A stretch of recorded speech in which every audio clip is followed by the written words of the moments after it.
Hello दोस्तों, स्वागत है आपका चाणक्य ज्ञान गंगा चैनल में। आज हम सोमवार की व्रत कथा सुनने जा रहे हैं। देवों के देव महादेव बहुत ही भोले माने जाते हैं, इसलिए उनका एक नाम भोलेनाथ भी है। पौराणिक मान्यताओं के अनुसार भगवान शंकर को प्रसन्न करने के लिए किसी भी तरह के खास विशेष पूजन की आवश्यकता नहीं होती, क्योंकि वो तो भोले हैं। भक्त के मन से की गई क्षणिक मात्र की भक्ति से ही प्रसन्न हो जाते हैं। अगर आप भी शिव की भक्ति और कृपा पाने के लिए सोमवार का व्रत करते हैं तो इस कथा को अवश्य सुने, जिससे भोलेनाथ प्रसन्न होंगे। एक बार किसी नगर में एक साहूकार था। उसके घर में धन की कोई कमी नहीं थी, लेकिन कोई संतान न होने के कारण वो बहुत दुखी रहते थे। संतान प्राप्ति के लिए वे हर सोमवार को व्रत रखते थे और पूरी श्रद्धा के साथ शिव मंदिर जाकर भगवान शिव और माता पार्वती की पूजा करते थे। उनकी भक्ति देखकर एक दिन माँ पार्वती प्रसन्न होकर भगवान शिव से साहूकार की मनोकामना पूर्ण करने का निवेदन करती है। पार्वती जी के आग्रह करने पर शिव ने कहा, हे पार्वती, इस संसार में हर प्राणी को उसके कर्मों का फल अवश्य मिलता है और जिसके भाग्य में जो है उसे मिलेगा। लेकिन पार्वती जी ने साहूकार की भक्ति देखकर उसकी मनोकामना पूर्ण करने की इच्छा व्यक्त की।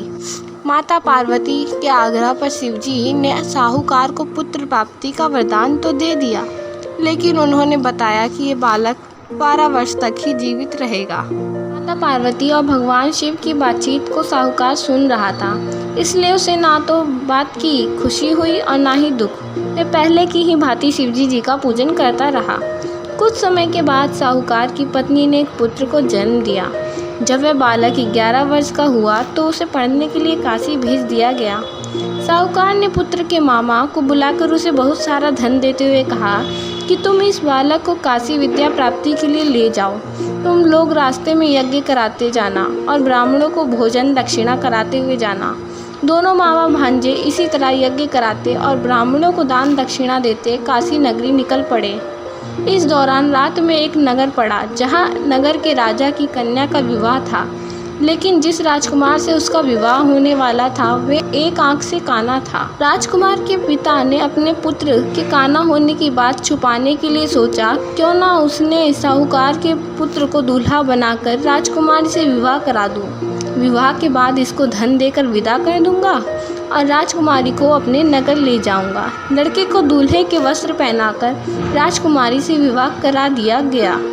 साहूकार का पुत्र ईमानदार था, उसे ये बात सही नहीं लगी, इसलिए उसने अवसर पाकर राजकुमारी के दुपट्टे पर लिखा कि तुम्हारा विवाह तो मेरे साथ हुआ है, लेकिन जिस राजकुमार के संग तुम्हें भेजा जाएगा वह एक आंख से काना है।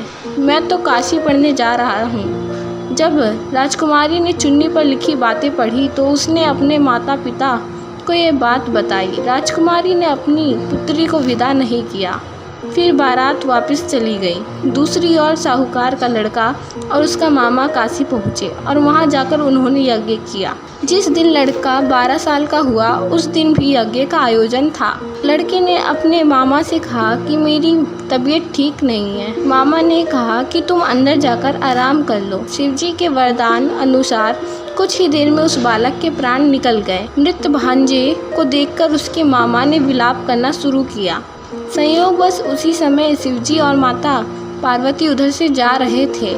माता पार्वती ने भोलेनाथ से कहा, स्वामी, मुझे इसके रोने का स्वर सहन नहीं हो रहा, आप इस व्यक्ति के कष्ट को दूर करें। जब शिवजी मृत बालक के समीप गए तो वह बोले, यह उसी साहूकार का पुत्र है जिसे मैंने 12 वर्ष की आयु का वरदान दिया था। अब इसकी आयु पूरी हो चुकी है, लेकिन मातृभाव में विभोर माता पार्वती ने कहा कि हे महादेव, आप इस बालक को और आयु देने की कृपा करें, अन्यथा इसके वियोग से इसके माता पिता भी तड़प तड़प कर मर जाएंगे। माता पार्वती के पुनः आग्रह करने पर भगवान शिव ने लड़के को जीवित होने का वरदान दिया। शिवजी की कृपा से वह लड़का जीवित हो गया। शिक्षा पूरी करके लड़का मामा के साथ अपने नगर की ओर वापस चल दिया। दोनों चलते हुए उसी नगर में पहुंचे जहां उसका विवाह हुआ था। उस नगर में उन्होंने यज्ञ का आयोजन किया। उस लड़के के ससुर ने उसे पहचान लिया और महल में ले जाकर उसकी खातिरदारी की और अपनी पुत्री को विदा किया। इधर साहूकार और उसकी पत्नी भूखे प्यासे रहकर बेटे की प्रतीक्षा कर रहे थे। उन्होंने प्रण कर रखा था कि यदि उन्हें अपने बेटे की मृत्यु का समाचार मिला तो वे भी प्राण त्याग देंगे, परंतु अपने बेटे के जीवित होने का समाचार पाकर वे बेहद प्रसन्न हुए।